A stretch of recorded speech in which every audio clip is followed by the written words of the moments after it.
Good morning and welcome to Peace Out, where we are all learning together to peace out, right? I know I'm still learning. I don't have it down, but I think I'm getting just a tiny bit better.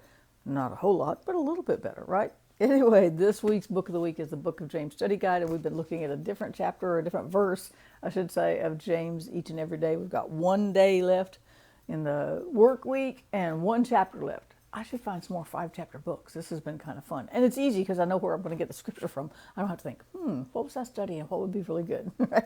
So I just have to look at one chapter. But anyway, grab this study guide. It's a good, I call it your spiritual obstacle course because it will take you through an obstacle course. James asks some great questions and I ask some in-depth questions that don't have right or wrong answers, but they are more thought-provoking.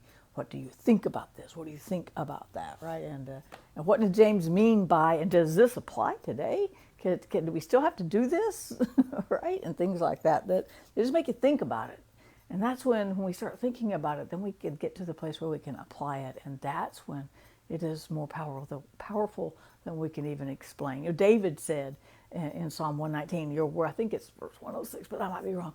But in Psalm 119, he said, your word I have hidden in my heart so that I don't sin against you. So he hid God's word in his heart. Now I wonder if he wrote that before he went after Bathsheba or not. I'd have to find that out on the timeline, wouldn't we? Because if he didn't hide God's word in his heart soon enough, oops, right? Maybe he did that after Bathsheba so he wouldn't ever get off course again. Who knows? But we're going to talk a little bit about that this morning. Now, I know we talked about this a little bit last week too. So I'm in chapter 4, verse 7 that says this, humble yourselves before God, resist the devil and he will flee from you. Now we talked about that verse last week, right? And I said, if Eve had just resisted the tricks of the enemy, she would have not fallen and it would have helped us a lot, wouldn't it? And so, but if David had have resisted that temptation when he saw Bathsheba, it would have changed his story and ultimately ours too, right? And so, there's a place to resist. And no, it didn't say, and this is what we talked about last week, it didn't say run away from temptation. It just said resist it. But that's sometimes hard. You know why it's hard? What is this devotion anyway? You know why it's hard? Because it's what we want.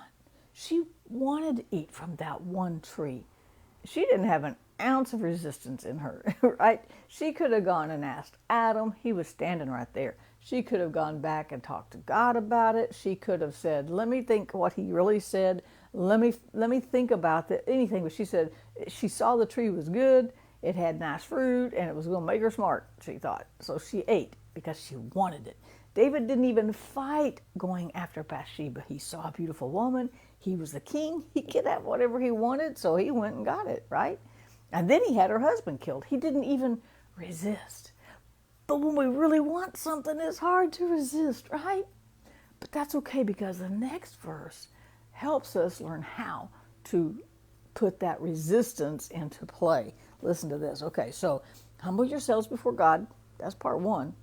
Resist the devil and he'll flee. If he knows he can't trick you into it, he will eventually leave you alone. He'll come back with something else thinking you're going to like it better. He's going to try to find something, but you can resist him and he will eventually stop, right? The problem with resisting is it's something we want. Let's just be gut level honest here, right? Okay, but here's the next verse 8. Yeah, verse 8.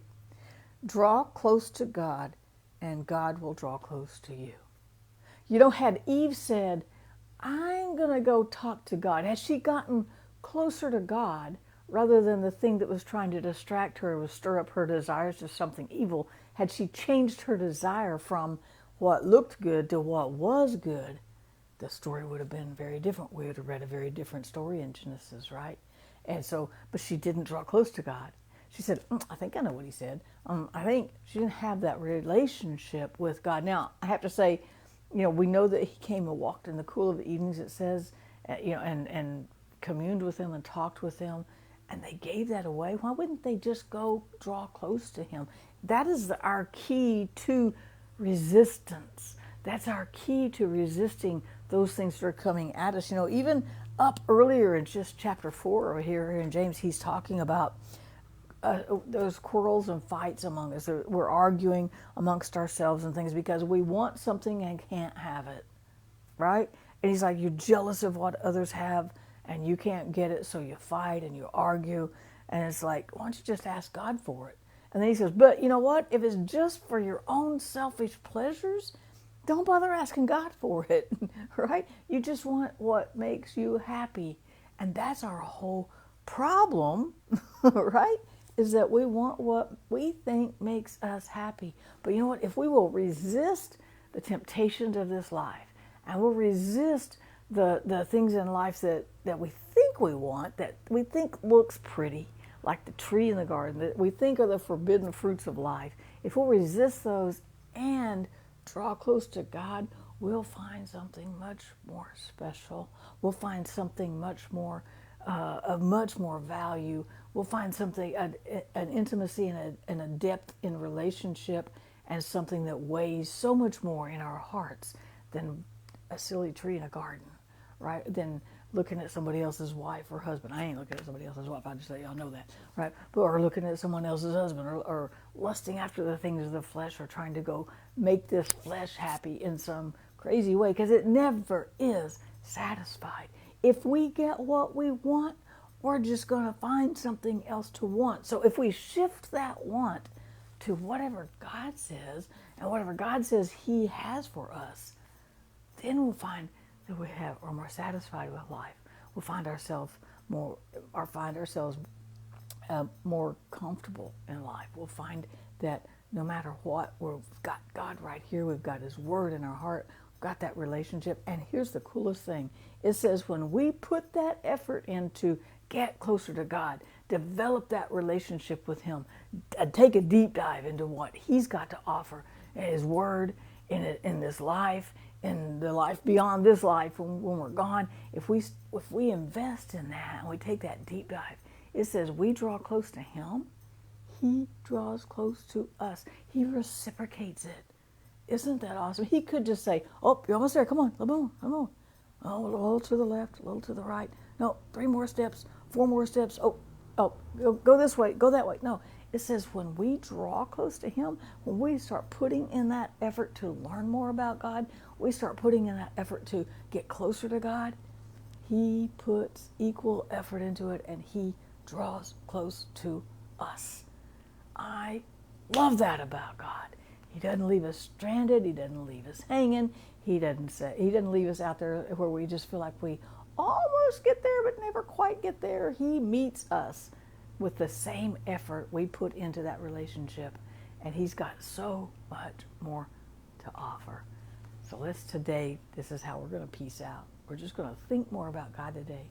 We're going to think about what it means to draw close to God. What does it mean to seek God, to chase after Him with our whole being?